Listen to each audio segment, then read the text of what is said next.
What's up, everybody? Thank you so much for tuning in to another episode of the Basem Hanna Podcast. Today, we are very fortunate to have a dear friend and fellow real estate professional, Ron Sally, joining us. Ron is the broker of record of Remax Millennium. So the format of the podcast today is I'm going to give Ron a chance to introduce himself. Then we're going to go through a lightning round like we typically do, asking each other fun questions so that the audience can get to know us a little better. And then we'll get into the meat and potatoes of the podcast. Let's do it, man. I'm excited. Ron, thank you so much for joining us. So maybe to start things off, you can give the people a little bit of an intro on who you are and what you do. Yeah, absolutely. My name is Ron Sally, as Basem mentioned, and I'm the broker owner of Remax Millennium Real Estate. I'm also the broker of record of Remax Millennium Real Estate as well. We have over 300 plus agents. We have 2 locations. I got my real estate license when I was 19 years old. At 25, I became the youngest broker owner in the world for Remax. And now we're just having a good time creating a business for other agents. Amazing.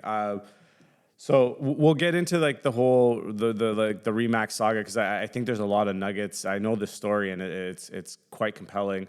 But before we do that, let's get into the lightning round. All right. Because you're the guest, I will invite you to go first. And we were supposed to take shots, but we're on a healthy tip today, so we're not. We're skipping the shots, so we can get It's our also day like done. Wednesday at 11, and we both have work after this, so we'll skip the shots for today. But you know what? What we can do, I've done this on a previous podcast. If you don't want to answer, you got to do 20 push-ups. 20 push-ups? Okay, cool. 20 push-ups. No Okay, problem. so you can go first. All right.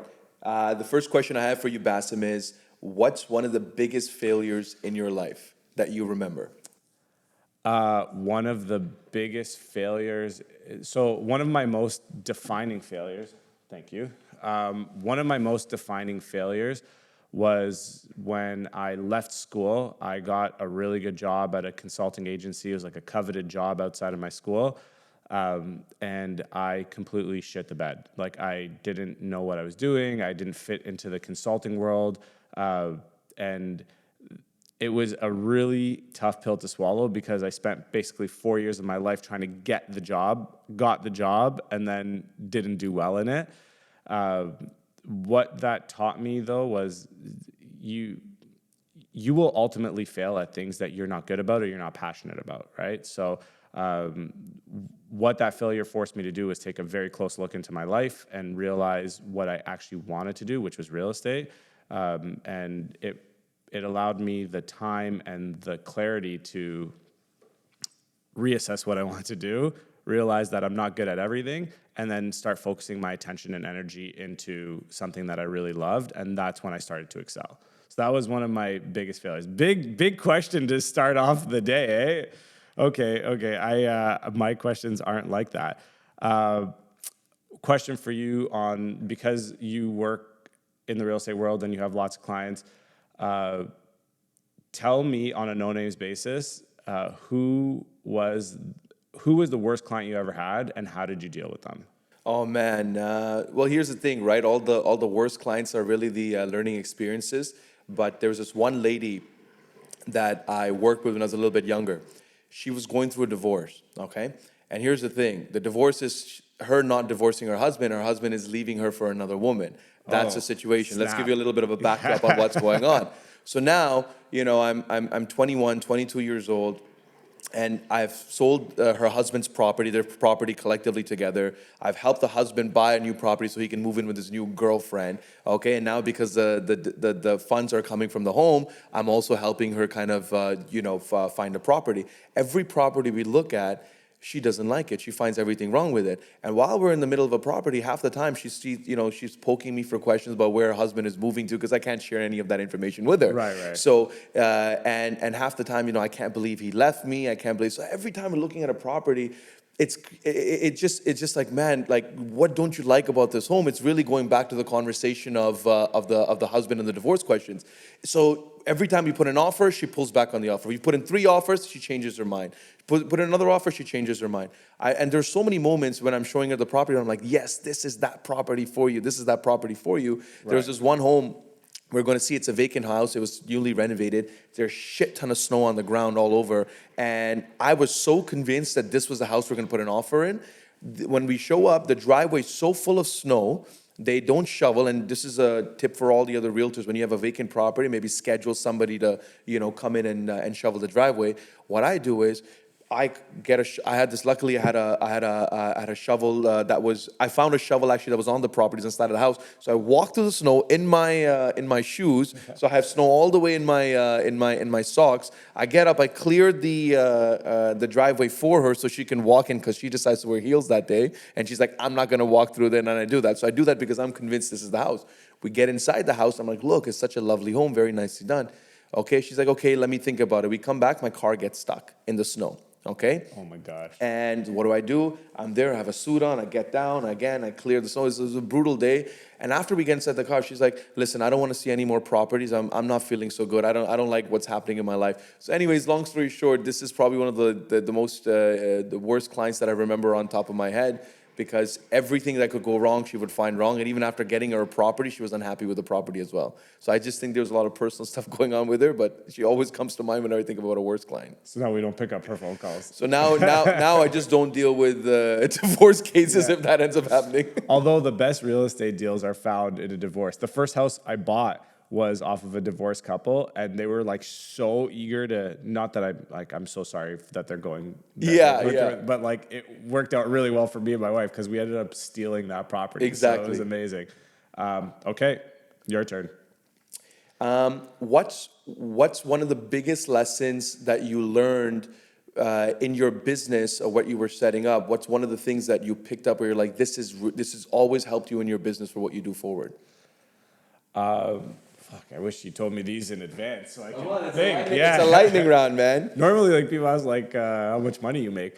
One of the biggest lessons that I've learned that I carry with me always is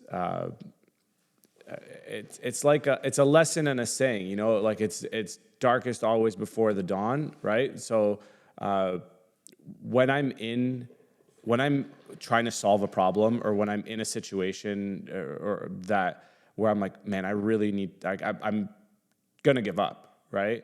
I take a step back and I'm like, you can get through it. Like you can push through a little bit more. Like give that little bit of energy or that little bit of extra, where most people are gonna say, you know what, I'm done. Like don't, because that's the difference between success and failure most of the time. People give up just before things turn positively for them. So the biggest lesson I take for myself, especially when you're taking on really big projects or really big goals, it's going to be extremely, extremely hard, and it's going to push you to a point of discomfort that you may not want to deal with. Deal with it and get through it. You will be so much happy. You'll realize how strong you are, and two, you'll be more successful for it because you'll have achieved a goal. So that is like my one piece of like the one lesson that I take with me, and no matter what the situation is, it's just never give up. Like empty that gas tank. Like if you're alive and you can still move, keep going. Don't give up. I really like that. Yeah, that's like a big one for me. Okay, you're gonna make me go off script here because none of my questions are that good. What would you tell somebody that is young, that is trying to do something so just to put context into this, you were the youngest broker of record at Remax, which is, everybody knows what Remax is. To have that moniker that you're the youngest broker of record is huge. I'm guessing they just don't give that out. Did you face obstacles when you were trying to get it at such a young age? I faced obstacles the day I got my license at 19 years of age. Right. What the hell do you know about real estate? What have you bought for yourself? You look so young. What have you done? How could you help me? So I faced these questions all the time when I was there. So when I came to that point of, hey, you're so young, what I had to realize is every time I got that thrown my way, I didn't do a good enough job in creating value for myself in front of the other person. Mm-hmm. And I didn't do a good enough job in creating an environment where they can see the value in what I have to bring or what the office is doing collectively. And here's the thing, whenever you start something in your life, there's always, I don't know if he's going to do it. He's not going to make it. There were so many people that were there at that point in time that they knew I was going to fail, or they thought I was going to fail, and they never supported it. And what's funny is that before you even get your franchise or before you get your brokerage, Remax makes you get LOIs from at least 25 to 30 people that will potentially join. Right. So that's one of the things that you have to fulfill as part of the contractual obligations. So I did that, but ask me, out of those 25, 30 LOIs that I got from all the realtors, how many of them joined right after? How many? Zero. Actually. None. No one joined. So here I am. I'm thinking I just open up a brokerage, and people are just going to start flocking through. Hey, because I have a Remax brand. No way. So I had to restructure, I had to reorganize. But to answer your question of the obstacles that I faced, of course, that was there. But what I did was, if I can share something with any individual that wants to do something, there's a famous quote that I truly believe in. I feel like it's like tattooed inside, even though I don't have any tattoos. Age is no barrier to ambition. And I remind myself every step along the way, Good. whether I'm going to be 45, whether I'm going to be 50, whether I'm 19 or 18, age is just a number.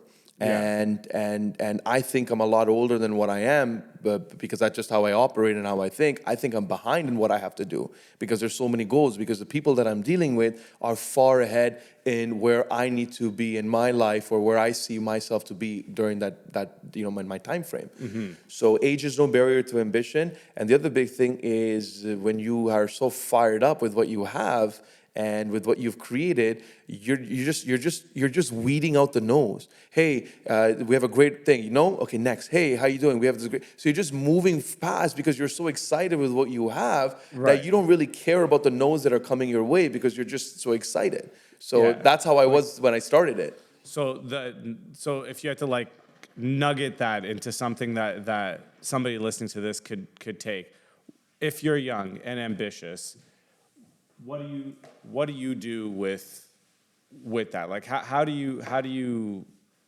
motivate yourself when everybody is saying no? That's a very good question. How do you motivate yourself? First, have a plan.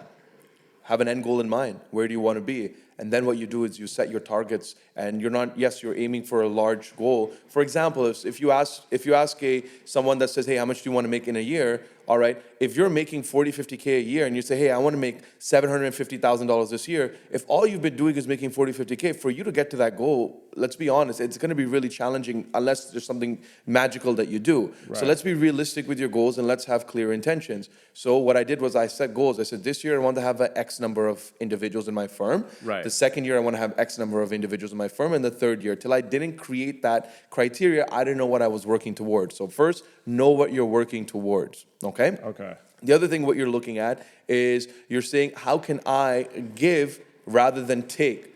Half the time we're taking. Hey, we're always trying to sell something. Stop selling, start creating value. Once that started happening and I did that mental shift of the value I created, and the value was, here's what you can do when you're part of our office, here's what our office can do for you. Not the other way around. Here's what we can do for you as an office versus you coming in here and you bringing, your business over to our firm. Mm-hmm. So once I started focusing more on what I can give you rather than I take from you, right, that's when my business model started evolving so much more. Let's talk about the, and I'm sure you have a timeline as well, and like a list of questions. I would maybe don't roll, shoot the shit. Shoot the shit. I actually like where this is going. Yeah, I say let's because my other question. Actually, I'm going to ask you. Okay. I'm gonna I'm going to hit you in the lightning round. This is the question you're not all prepared right. for, man. I'm not prepared for any of your questions. Yeah. All right. Okay. That was a good one. Your turn. And then after this, I think we'll just this kind of turned into the meat and potatoes of the podcast anyway. So let's keep going. Go. You got your turn. What do you think is wrong with the real estate industry, and what do you think that agents are doing wrong in their business? It's a loaded one, bro.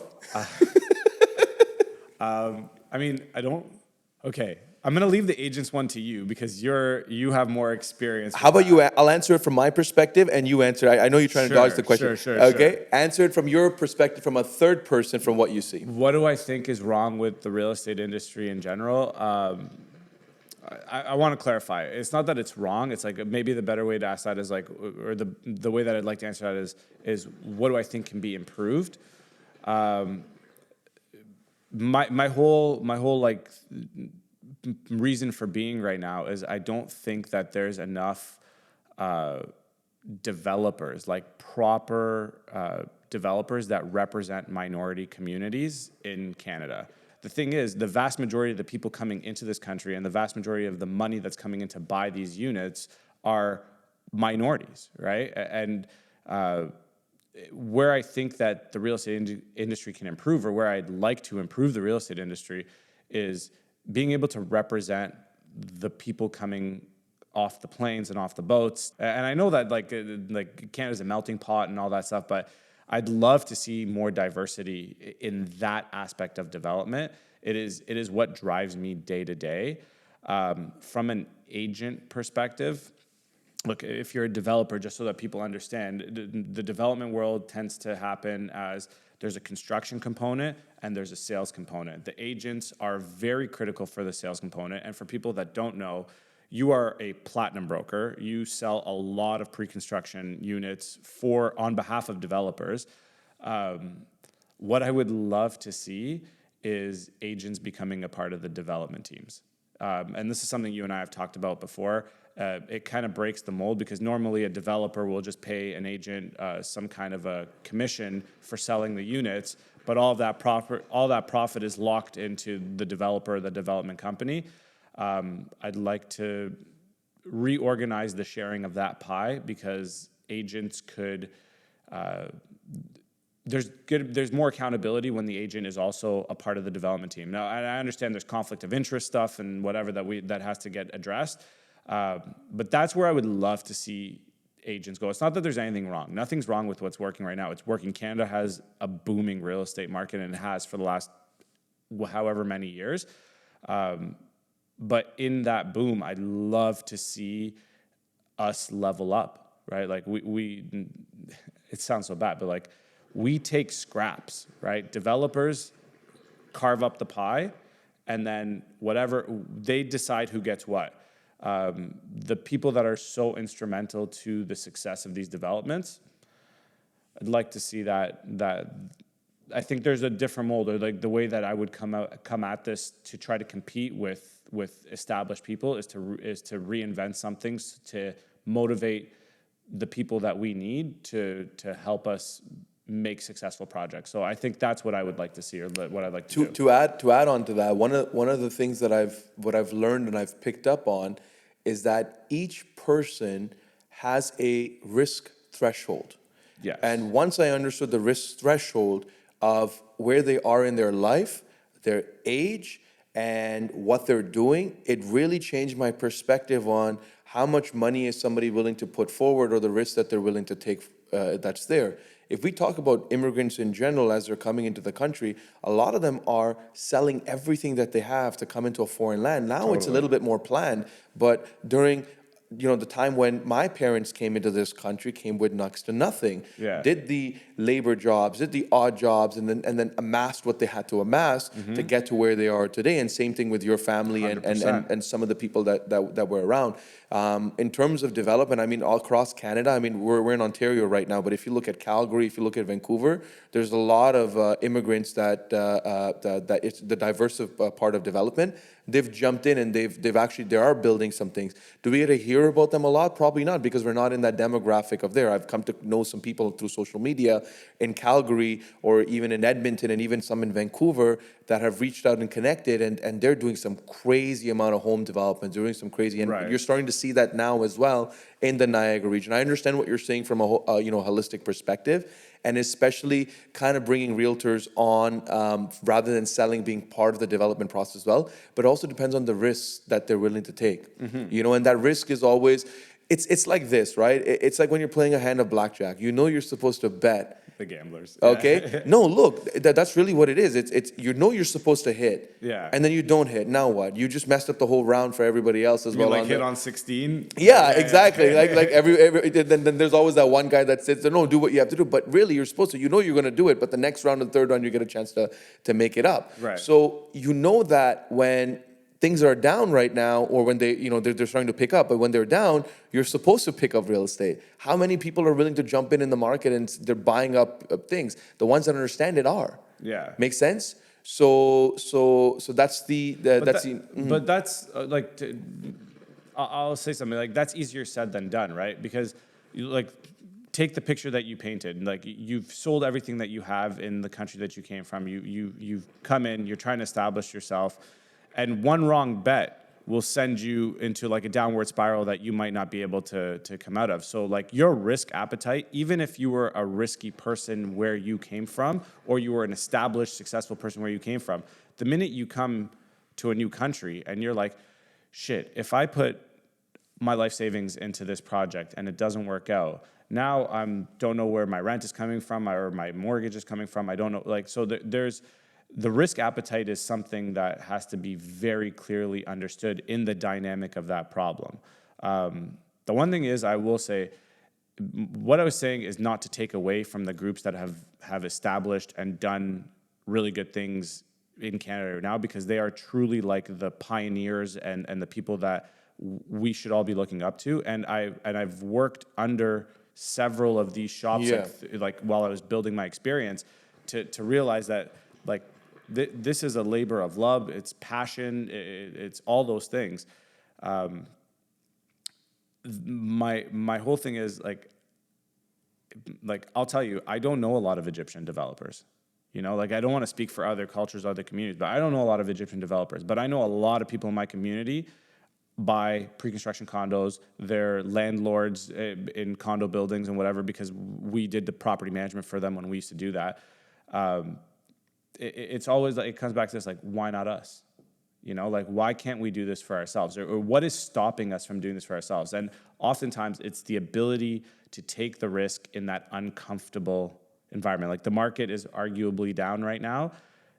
Can you make that move now while everybody, because this is the opportunity when most guys that are established are going to be like, hey, we don't need to build right now, right? And they'll take a break and nothing will happen. And when the market comes back up, they'll be able to pick back up, no problem.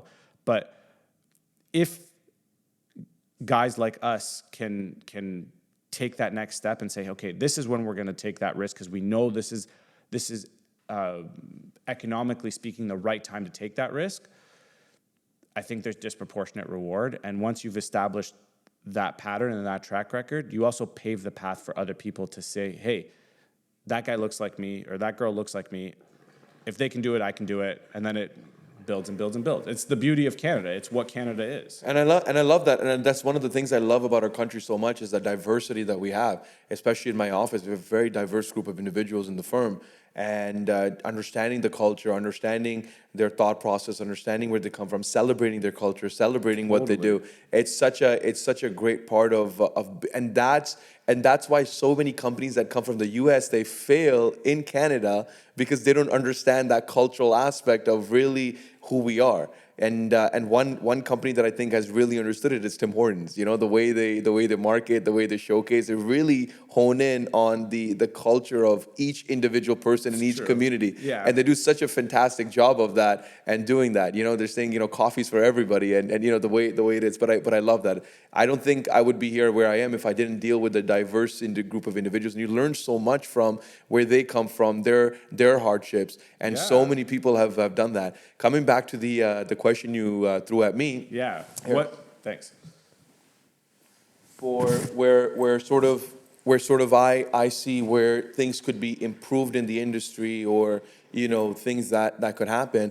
Well, the first thing I want to talk about is having more dominant females in the industry. I feel like, you know, the real estate industry doesn't have a lot of females, and I feel like this is a great career choice for them. And some of the female realtors that I know, even the ones that we have in the office, they do such an incredible job in terms of not only managing their business, managing their personal life, so just really highlighting the successes of females. I think it really goes a long way. You know, funny enough, we're a very male-dominant industry in a lot of different platforms, and so in our office we always try to encourage our female group of people that we have to kind of really step up and really celebrate them. Now, the other big part is from an agent standpoint, from a broker standpoint. What I'm not liking is, and the reason I'll tell you why I'm not liking where a real estate professional's job is to ensure that they represent the buyer, the seller, and or investor and help them buy and sell real estate. They play a very important role, and nobody could take that away from them because it's the advice that you're seeking from a trusted individual. Now, when you have companies that are promoting different aspects from the real estate field, where agents are deviating from the actual sales standpoint and becoming recruiters, I'm not a big fan of that because it takes away from what an agent is supposed to be doing in the first place. So, sorry, I just want to Yeah, clarify please. that we're talking. So what you're talking about bringing agents into the brokerage. Yeah. So what I'm talking about is when you get your real estate license, you get your real estate license to create a career for yourself. So first off, this is a big career as a real estate professional. You pick your career, and your job is to help, advise, and work with individuals to help either buy, sell, or invest in a real estate property or handle their trade of real estate purchase, whether it's a land purchase, whether it's a development purchase, whether it's a pre-construction. You're working with them to establish their goals. That is an agent's responsibilities. What's happening is there are companies that are out there that are deviating from the actual part of sales from a consumer standpoint, and they're focusing on the sales of other agents, and you're becoming a recruitment company more than you're becoming a sales company. So what starts happening is the glitz and the glamour and all this talk kind of deviates that agent from really focusing on the client and the customer. So I feel like, we need to understand that an agent's job is to sell real estate and help people buy, sell, and invest. That's their job and responsibility. Okay, that's the agent's job. What's the broker's job? Broker job is to be the hub for where they can run their business from. Our real estate brokerage or any real estate brokerage, any agent that affiliates with any brokerage whatsoever, they are joining that brokerage for the services that brokerage is able to provide. And the challenge is almost every brokerage says the same damn thing. Hey, we give you a brand, we give you training, and give you support. You go to one office, they say the same thing. You go to the other office, they do the same thing. You go to the other office, they do the same thing. Right. Really, what a brokerage should provide on a very high level are resources and services where somebody is able to build their business off of.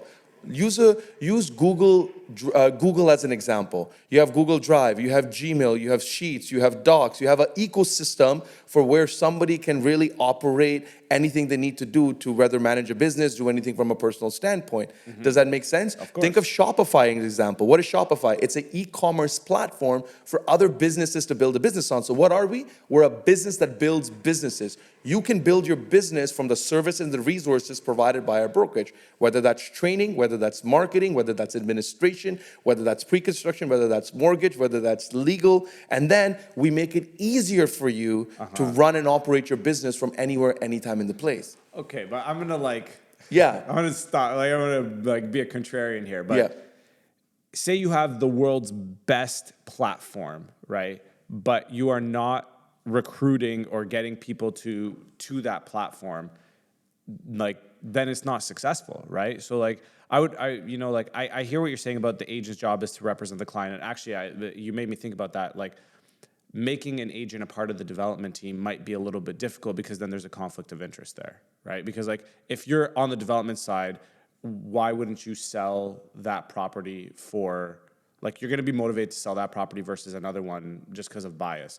So maybe we'll park that. But sorry to interrupt you, but to add on, the agent that will partner up with you truly and soul-heartedly believes in your product and believes in the location or believes in what they're creating. And when we sell any development projects, not every project is going to be a great project from that perspective. Right. For example, you can have a project that's selling in Yorkville core, and there's going to be agents that will not resonate with the pricing of a Yorkville condo. But the people that are there, that live there, that operate there, they have a different mindset of paying $2 million or $3 million or $4 million for a condo. There's so many people out there that still say, who the hell wants to live in a condo anyway? You understand? So either you can try and change their mindset, either you can try and argue with them, or you focus on the ones that you truly believe in. And once you really do your homework, you do your math, and you do your numbers, you understand. And there's been so many developments where from the outside I was like, I don't know if I could sell this. But once I really understood really what was being created in that neighborhood and why there's a need for it, and I educated myself on that, it made so much easier for me to pitch it to anybody else. You become an advocate. Yeah. But back to my original point to the original question I wanted to ask was is it not the broker's job to recruit? A brokerage's job is to recruit. Right. A brokerage's job is to recruit, and a brokerage. Then there's different models of how a brokerage operates in. But it's an agent's job to focus on working with the buyers, the sellers, and the investors. If the agents are focused on recruitment, how are they going to be able to service their client? Now, if I'm a buyer, What's the motivation for an agent to become a part of the recruitment process? well, here's the thing. It's being highlighted that you can make additional revenue or income from there. So what starts happening is you start focusing on the actual aspect of bringing other people on versus focusing on your actual clients. If I was a buyer, for example, here's the thing. If I was a buyer and I was to search you up before I want to work with you, and all you're doing is pitching and promoting that you should join this office, join this office, join this office, versus actual product that you have, versus actual sales that you have, or versus anything of those sort, what's going to happen? You're not in the best interest. How am I going to have respect for your company if I'm doing that? There's space for, there's so many offices that are 100%. There's brokerages where you don't pay any fees. There's models that is available for everybody. Now, it's sort of like this. Think of it as a clothing market. There's a Louis Vuitton of the world, there's a Gucci of the world, there's a Prada of the world, and then of course you got the H&Ms of the world, and you got the Zaras of the world. Mm-hmm. There's nothing wrong with Zara, there's nothing wrong with H&M, there's nothing wrong with that. The ones that are focused on the Gucci's or the LVs, they create a certain brand. It's sort of like this, right? There's a certain, what is a brand? A brand is something that has perceived value. And when you associate yourself with a brand, you take on the reputation that comes along with it. Would you agree? Of course, that's why you buy the Gucci's. That's why you buy those things, right? But now you're associating with a brand that's focused on recruitment, rather than the actual needs of buyers, sellers, and investors. What do you think is that reputation that person gets? Now, from an agent perspective, that model could work. I'm talking about direct consumer to consumer, because that's what agents do. We're working with consumers on a very, very high level. So when you deviate from that model of really providing value and support and harnessing that consumer direct approach, it creates challenges from where you are and where you should be. Okay, I hear you. I believe in what you're saying, but I really do think there's probably space for both, right? Because even just using the clothing example, there's space for Prada, Gucci, Louis, but there's also space for H&M, Zara, and the world needs both, right? Who you associate with yourself and what resonates with you is a personal choice. Because I the one thing I don't want to do is I don't want to take away from somebody else's business model to what you have, and I want to get into it of what those services are that differentiate your brokerage from somebody else's. But I've seen that other model work, right? And I'm not an agent and I'm not a broker. But does it work for select or does it work for everybody? That's the question. I mean, who's going to stay in something that's not working for them? And that's the thing you have to identify when you look at it from a mass level. Who does that model really work for? It only works for select. It doesn't really work for everybody. But then when you want to make it work for everybody, you deviate again. You deviate from your responsibility as an agent and you focus on something else. Imagine getting your license and all you're doing is focusing on recruiting other people to build a model. Now, that could work for 1, 2, 3, 4 people. But now when you holistically do it as a whole operation, the challenge is now you're focused on that versus your actual sales of helping the consumer, buyer, and seller. Look, I see value in both, but I'm not educated enough to be able to defend one or the other. Cool. Okay, let's jump gears. I do hear what you're saying, and the fact that you speak so passionately about it means that it's near and dear to your heart. Let me ask you a controversial question. Sure. Do you see them as a threat? No. Really? No. Okay. I like it. No. I like that. I'll tell you why. Here's the thing. When look, an LV is going to be an LV. Right. A Gucci is going to be Gucci. A Ritz-Carlton is going to be a Ritz-Carlton. A Rolex is going to be a Rolex. Mm-hmm. All these models are going to come. What are they going to try to do? Why the hell do you need a Rolex when you can buy this for less? Why do you need a Rolex when you can have a better watch over here? Does that make sense? Yeah. Now, but a Rolex is a Rolex. It's the world's most recognized. It's the world's most trusted. It's the most, I hear you. class of success that you can possibly wear on your wrist. Right. Same thing with clothing as well. All these clothes that are entering the market, what, Louis Vuitton is just going to go out of business for just like that right off the bat? No. So what I'm trying to say is that at the end of the day, you will maintain. There's a reason why Louis Vuitton doesn't think of anything as a threat, but they keep up with the times. Make sense? Yeah. But when you have, again, and it comes back to the model, if I'm focused on selling for you and you're hiring me for a job of selling and getting your job done and focusing on that, if my intentions are also sidelined and having, it's like working with a part-time agent. You know what I Right. mean? You're going to ask that, and I think every consumer should ever always ask their agent the question: are you full-time or are you part-time? It's so important to ask. So those things go a long way. So when you have a divided road of your thing, if I'm working with somebody, I just need to know they do this one thing. Okay, I'll tell you why I'm like so adamantly defending the come up story, because it has nothing to do with agents and brokers, because that's not the field that I operate in. But I take that lens and I say, well, then what would the point in me starting a new development company be? Right? There's already the massive development companies that can build and have crazy infrastructure and they know how to do whatever. So I guess maybe my question would be, what do I have to do to convince myself and others to, or like I need to create space and I need to create differentiation for me to be able to operate in a space where there's already established giants that have unlimited resources and experience and all that stuff that I do. And like focus on development, not agency for a second.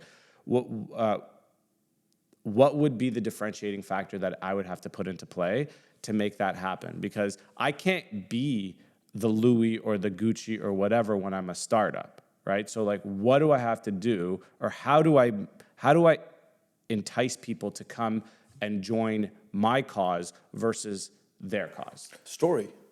Okay. Value that you create, what you and the brand that you're trying to build.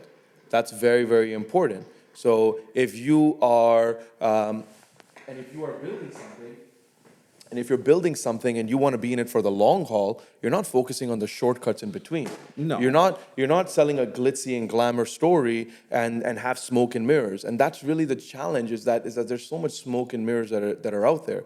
So if you want to compete with the giants, or if you want to compete with any individual, number one, don't undercut yourself, and don't change the importance of the industry of what's there. Now, if that model seems to be growing, and if that model seems to be working, by all means. Now, not everybody has to agree with that model. No, like right? That's the whole point of choice. But what I've seen is that especially when I was a startup as well. Right. If you use me as an example, when we started, and I can't speak for anybody else, when I started my company, again, I took on a brand.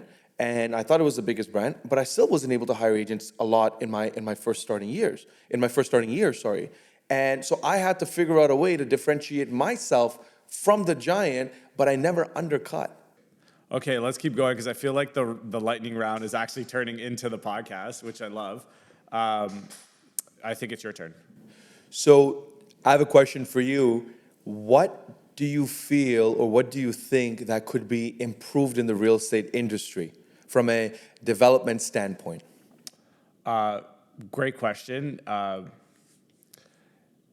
Look, the real estate industry in Canada is on fire. It's been on fire for a long time. So the improvement part of it is just more like incremental improvements versus like it's broken and something needs to be fixed. From a holistic industry perspective, I would love to see the adoption of new technology happen a lot quicker.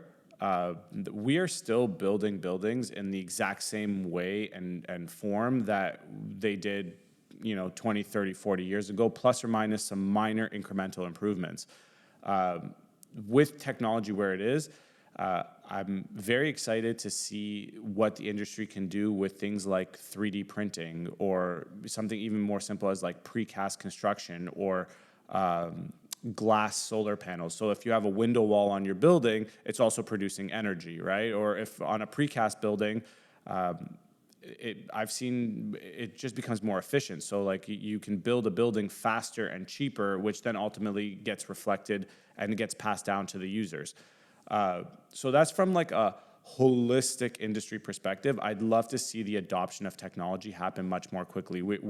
No developer really wants to be the first one to do the new thing, because if it doesn't work, these are usually hundreds of millions of dollars of these projects. So making a mistake or going down the wrong path it's really hard to recover from. Like there's not, Unless someone's like self-financing their own development, then it's a different story. But a lot of developments are obviously financed by big corporations, big institutionalized banks. Totally. So what ends up happening is they're always looking for a little bit of a safer bet to kind of have a clear-cut product to move forward. And there's 100%. timelines to adhere, there's running costs that are taking place.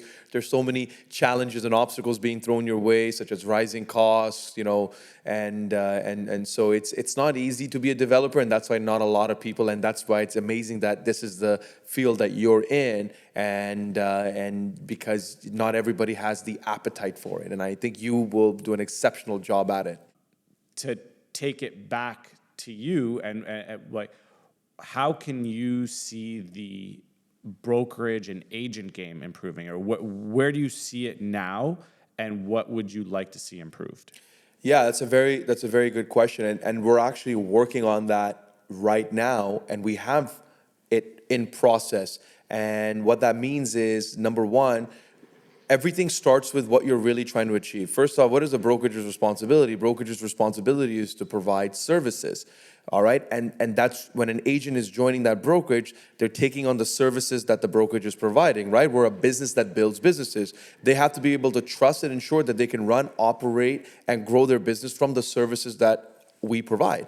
So we're that hub. We're like the Shopify, or we're like that backbone of your business. So right. Now, coming back to the conversation, is where I see that things could be improved is, number one, having brokerages that generally want to improve the quality of the agent. So everything starts with the intentions. And what starts happening is when you start following a cookie cutter platform of like, okay, this is how it is and this is how we're doing, and you're not sort of improving on what you're building. And what we did to improve, and I'll share our perspective, I can't speak for anybody else. You took the question out of my mouth. Like, what are you doing to... Exactly. So almost three things every office generally provides, right? They say, hey, we give you support, we give you training, and we have a brand. The rest of the stuff an agent has to do. Nobody really got in this business to say, hey, look, I want to do paperwork, I want to do administration, I want to do that. So what we've done is we've literally taken that off their plate. We Right. take care of the paperwork. Administration department is there. We take care of all the marketing for them. We have a marketing department in-house, and this is not an affiliated company. We have, staff that works solely and exclusively for Remax Millennium Real Estate. We have a mortgage brokerage in-house. You're not working with some random affiliated agent from a different brokerage or a bank agent. Not that there's not anything wrong with it, but the fact that you have someone in-house to help facilitate that, and who better than my partner for the Remax company as well. And then what we did is we said, how can we make and have agents take their business on the go? I remember every time I used to travel, or every time I had to do things manually, either find it, download this, and scan it, and upload it, now with all these apps. But the problem is that there's an app for everything. Right. There's a system for everything. Right. How many freaking systems you're gonna have? How many systems you're gonna pay for? How many running costs you're gonna have on it? Why can't everything just be operated from one place? And that's what we did with our Millennium Portal, where we took anything and everything that you need for your real estate business, we put it all in one space, and we keep advancing on that. So you created a system or a portal or an app that is exclusively focused on how to help the Millennium agents do what they need with to resources, with trainings, with marketing material, with pre-construction, with anything that they would need to run and facilitate their business on a high level. And we're obviously improving it. Then we launched the first ever app that allowed agents to do that as well, where they had things on the go. Imagine a client asking you a quick question about something, and you're like, okay, let me search that up. Right away, you can go in your app and you can right away share it with somebody right off the bat. Right. Make sense? That's Then what great. now what we're also doing is we're developing our own CRM, which we're going to launch very soon. And the reason why we launched our own CRM is not that there's anything wrong with the other CRMs. Actually, there isn't, is that there's certain features that we think is a bit more centralized for what an agent needs. There's all these things have, you can do this and you can do this and you can do this, but really you're going to be using 4 or 5 features, the only 4 or 5 features that you're going to really need. So we've really advanced and we created some new concepts in our CRM. So now anytime you log into your dashboard or you log into your app or you log into everything, your business is right there in front of you. You do not need to go on your computer. So if you're traveling, you're driving, you're somewhere and you need to help one of your clients, you can do that right off the bat from your goal. So that's what we're working on. We've implemented a great chunk of that already, and we make that happen for everybody else as well. What kind of, and just so that people understand, like this doesn't have, it's easy to say I'm going to create an app. How much money and time have you spent creating that kind of an infrastructure? It's something that I would want if I was an agent in an office. And Right. I've wanted that for a very, very long time.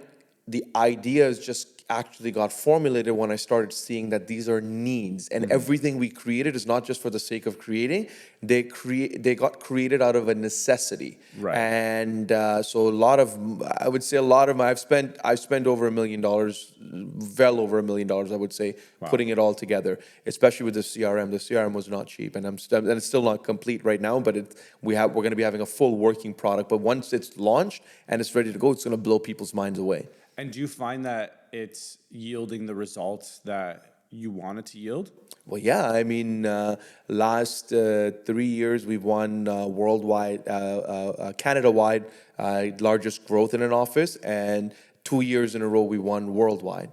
So net gain for the whole Remax network. Congrats. I'm getting asked from head office to speak to other broker owners in the U.S. And so we've in just and I don't want to say short amount of time, because we had a game plan in terms of the way we were operating, and we are focused on providing value. Here's what we could give you, not what we could take from you. Okay. And that's my mindset and look, you need somebody to innovate. Right. If everybody is following the same tried and true model, you need somebody to come in and say, look, this is what more you can do with your business. And that's very crucial. And so I'm very passionate about this industry, and I'm very passionate about the agents, and I don't see any other industry that I could be a part of other than the real estate industry. I'm from a selling standpoint now, but we spoke about development and we spoke about it, but it's all in the hub of real estate. So it's a great transition into the next thing I really want to talk about with you, which is like the what's next, right? Like, so you are at the top of the like broker agent game. You're a platinum broker. You're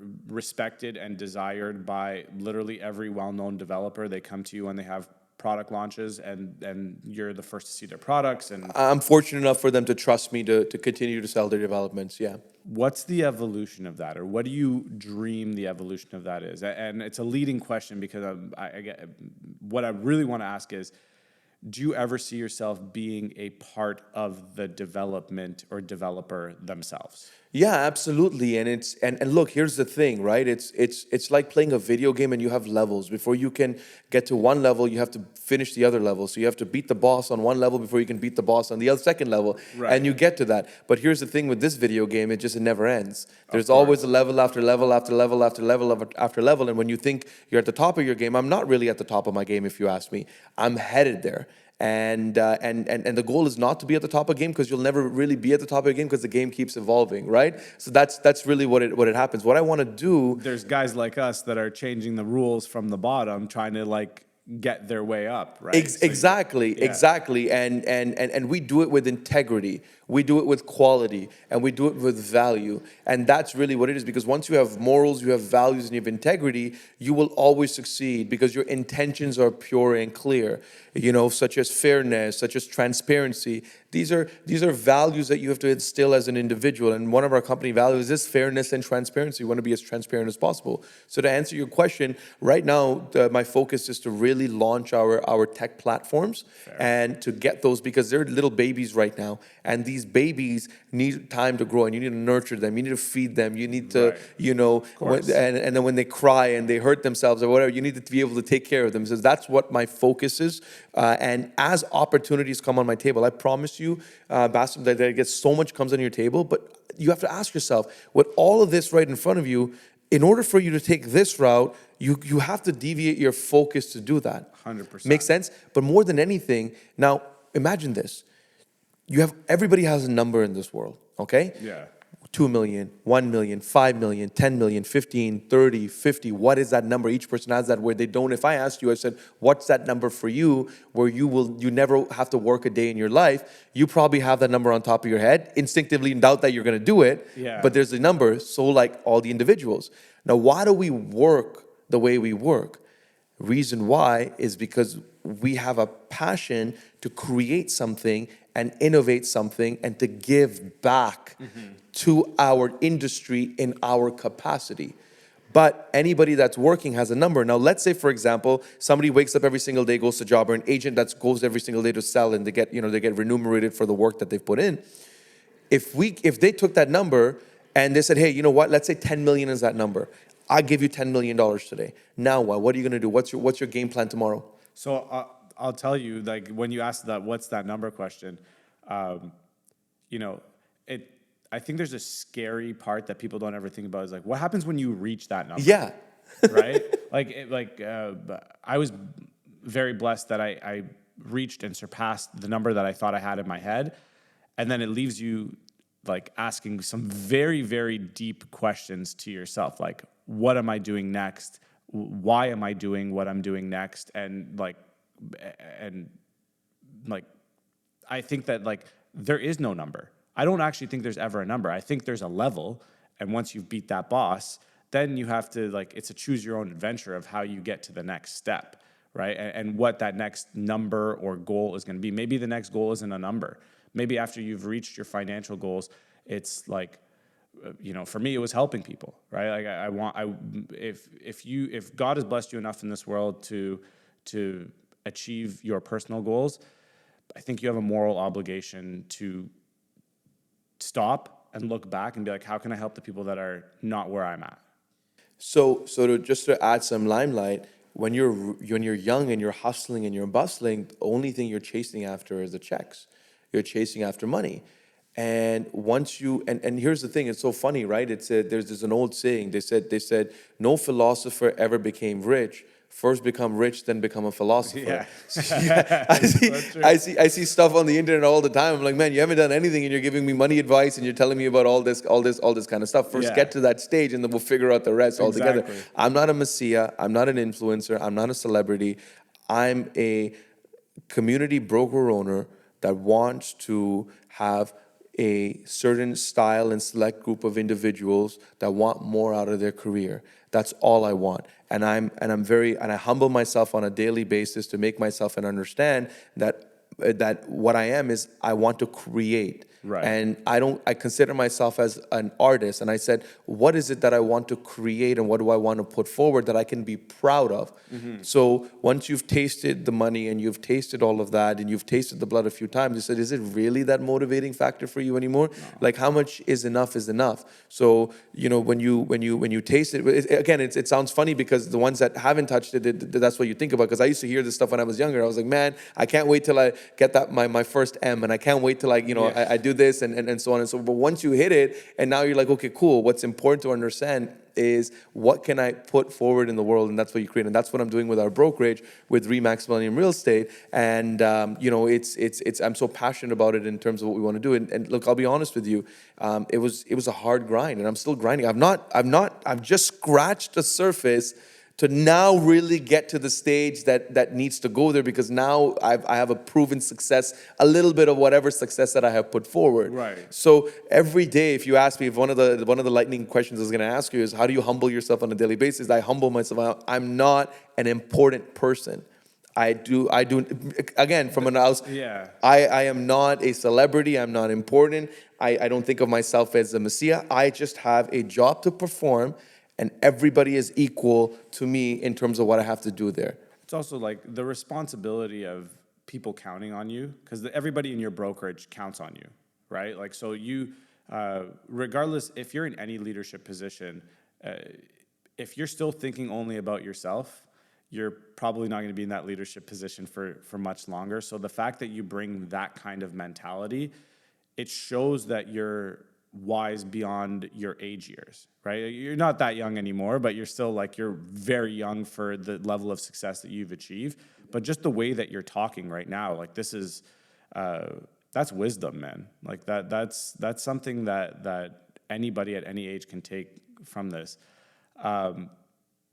Question for you on once you've achieved that cash and you're in that position, how do you wake up every morning and motivate yourself to do the next big goal? Not just do what you're doing now, but to like create new goals for yourself. So the first thing you do is you ask yourself, where do I really see myself? Who do I really want to be? And once you close your eyes and you manifest what it is that you want to be and where you want to be, and I'll share with you what that is for me right now. Because right now, I have a certain understanding of life. I only see life for the years that I have worked towards. There's a whole nother world I've not seen. Now, I'm going to be traveling in a couple of months. I was sharing with you, once I go there, I've never been to that country. If I go and I get an exposure to that country, it's something that I have learned from there that I've never seen in my life before.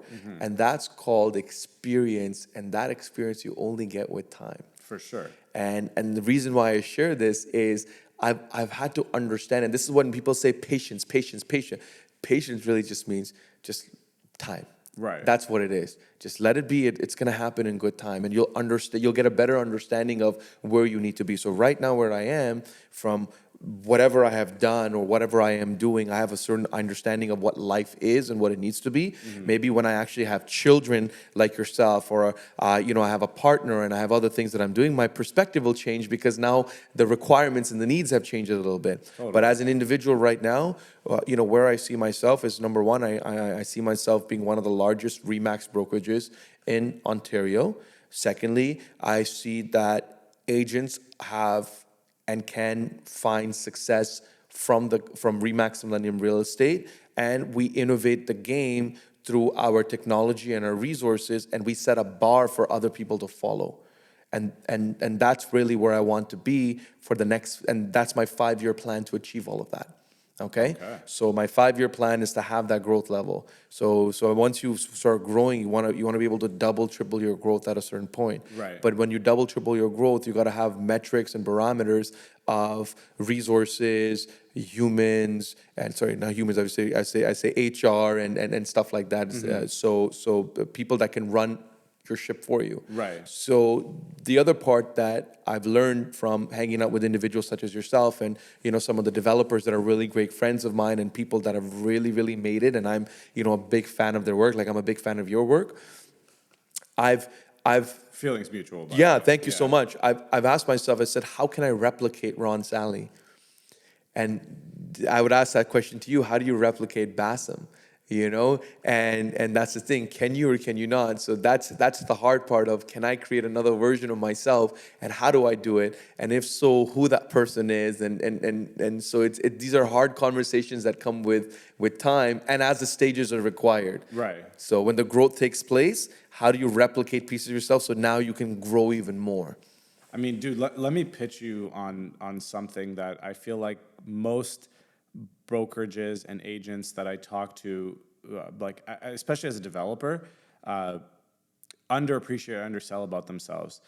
The development game does not work without pre-sales, right? Like, for those that don't know, unless a bank requires you to achieve a certain level of pre-sales before they'll unlock construction financing, there's no condo that gets built all cash. Everything is financed. So until that pre-sale number is reached, the developer is literally just sitting they're sitting waiting, right? So you and every other platinum broker or agent that sells units, pre-construction units, like, you are the lifeblood, you're the gas behind the development industry, right?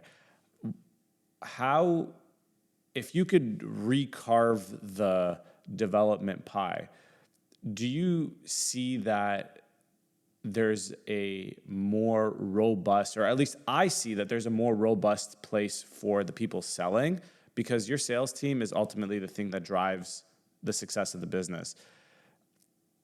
Taking that comment, and where the real estate industry is now, is there space for that to evolve? Absolutely. And how?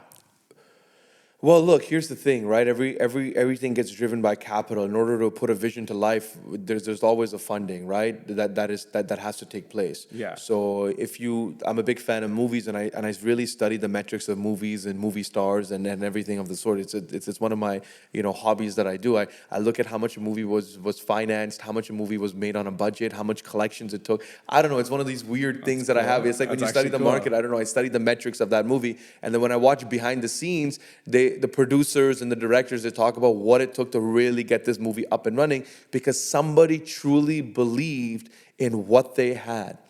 So is there a metric for it?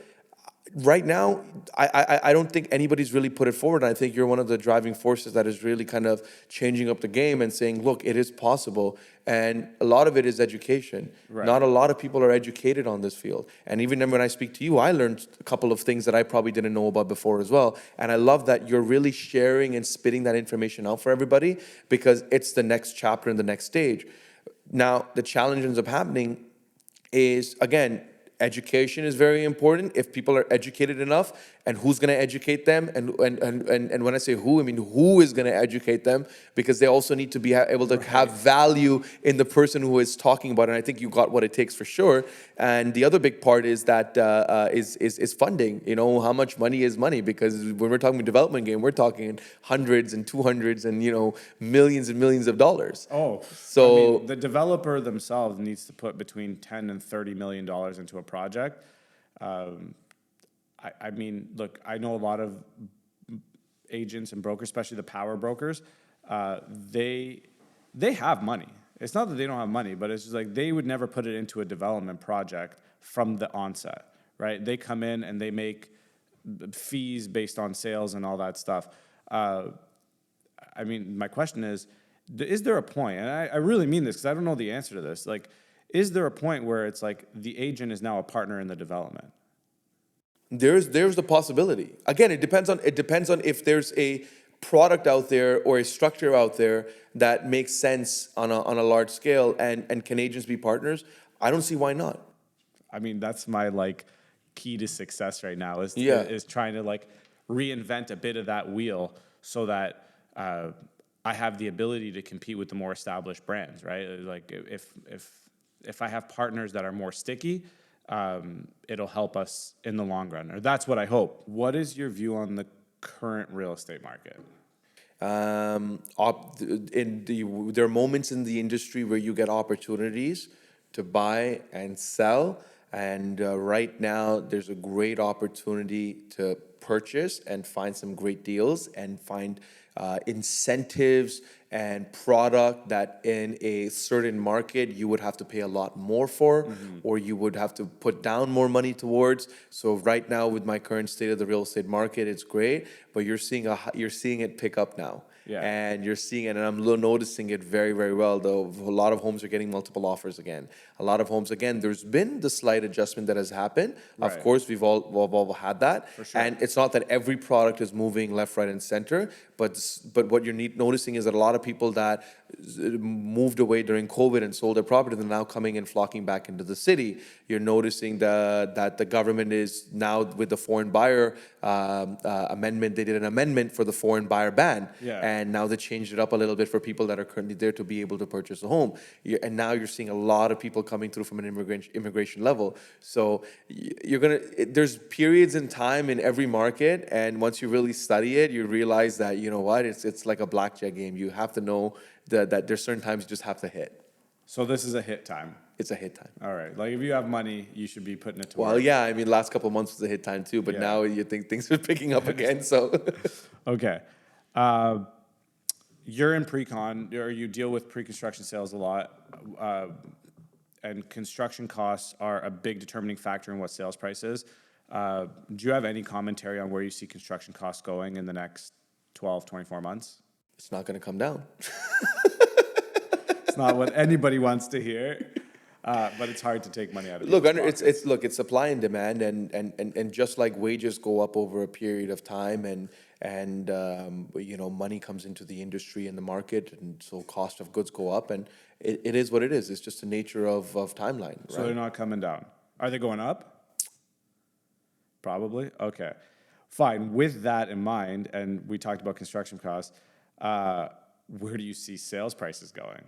Well, it's again, if you were selling a product that cost you X amount of to you have your base cost, right? And then you want to sell it for a little bit more to make a profit. Now your base cost rises. What do you have to do in order to earn a profit? You have to build it forward. I mean, it's a leading question. I'm in the development game, so I I want know. people to always understand why they're paying more this year than they did last year. And look, and you're also paying for future value, right? Even from a developer standpoint, let's say you do pre-sales now, your pre-sales have to be priced a little bit more higher because your construction is not going to start right away. True. And so your cost is also, you're anticipating the increased cost of your construction the following year or the 2 years into it Yeah. to kind of put things together. So it's better that you say it than me try to explain it myself. We asked this already, but do you ever want to move out of brokerage into another part of the real estate world? I haven't thought about that yet, and I don't think I ever will. I think this is something that I want to carry forward for a very, very long period of my time. Although what I would do is I would create avenues within the real estate field, kind of like how we spoke about development on a larger scale, or having my tech company create services and products for other real estate professionals. So I'll always be in the real estate field, but I don't think I'll ever leave the brokerage model. I think that'll be a huge component of what we have. That's like your hub. That's the hub, because everything is originating out of that hub. Right. All the sales are originating out of the hub. The adoption to technology is originating out of that hub, and that hub is the pool that we have of the like-minded group of people that we bring in. And I've said this before, and I'll say it again. Like, I think that the brokers and agents of the real estate game have yet to realize how much power over the industry they have. And I'd love to be a part of the story that shows them that they drive a lot of this bus. Yeah. So I do agree with that. What advice do you have someone who's looking to get into real estate? Start soon, plan, prepare, and get your ducks in line. And first thing is that if you feel that you don't have enough money, find out how much money do you really need. Mm-hmm. So that way you know that this is what is required to buy or to acquire real estate to get into the real estate industry. What about agency? Like, if they were like, I want to become an agent or a broker, or probably just an agent. Sure. Let's say, look, whether it's a broker or whether it's an agent, first thing is this is a career. This is not a side hustle. I just want to clarify that right off the bat. This is the main hustle. So if you're getting into if you're getting in the industry of real estate, I want to do this on the side and I want to have this, you've already set yourself up for failure right off the bat. All right? Because you don't have a plan of action. And you're so unsure of how do you even plan to generate business for yourself or find business or what value that you can create. Okay. Final question.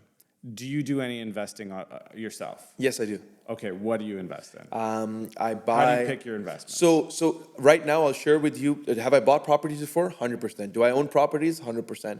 Do I continue to buy and spot opportunities? 100%. Whether that's pre-construction, whether that's resale, I diversify my portfolio. Right now, here's what I'm doing and here's what I'm working on. I'll show you. Here's part of my magic. Here's okay. Magic. Here I'm gonna tell you right now. So again, when you're buying real estate or you're investing, I would say investing into real estate because that's really what I'm doing. I'm investing. I don't plan to live there. I am trying to invest in real estate that suits my lifestyle. And what that means is I have a few properties right now for Airbnb that is doing decently well. I want to continue to add that to my portfolio, and I want to buy in places where I actually want to go and hang out as well. So I want to do a little bit of a double dipping. So if I want to get away from the city, I want to have, you know what, I'm actually looking at options, and I have a friend that's also sharing things with me as well, whether that's Florida, whether that's Miami, whether that's overseas and places that I want to just have a vacation home, but they're not just sitting still. I'm not a billionaire where it just sit still and nobody uses it. Right. I want to be able to rent it out, and I want to be able to have it on a short-term rental base. But I want to have properties where they're not I have already some properties where there's long-term tenants that are staying there already. They've been renting it for a long time. Right. But I want, now I'm buying stuff where I can go use it for the weekend. I can bring my friends over. I can call you over. Dope. I can hang out, sit waterside, and I'm focusing focusing on a lot of waterfront stuff because that shit is hard. Like proper waterfront property, if anybody's ever looking for something, man, to find that right piece of land, to have that right water, to have that shoreline, to have that acreage, it's very rare. Well, listen, thank you so much for taking the time to be with us today. Like, there's so many really valuable nuggets of information that you kind of gave us today. I can't thank you enough for being here, and hopefully you'll join us again. Yeah, sometime if you'd soon. had me, absolutely, we'd make Yeah. it happen, man. It'd be an awesome It'd thing. be our pleasure, my pleasure. Thanks a lot, man. Thank you. Looking forward to it. Well, that's our podcast for today. Thank you so much for tuning in. To catch more full-length episodes, you can go to our website or my website at basemhanna.com. That's BASEMHANNA.com. The podcasts are also available on Spotify and Apple Podcasts in audio format and YouTube in video format. Till next time, have a great day.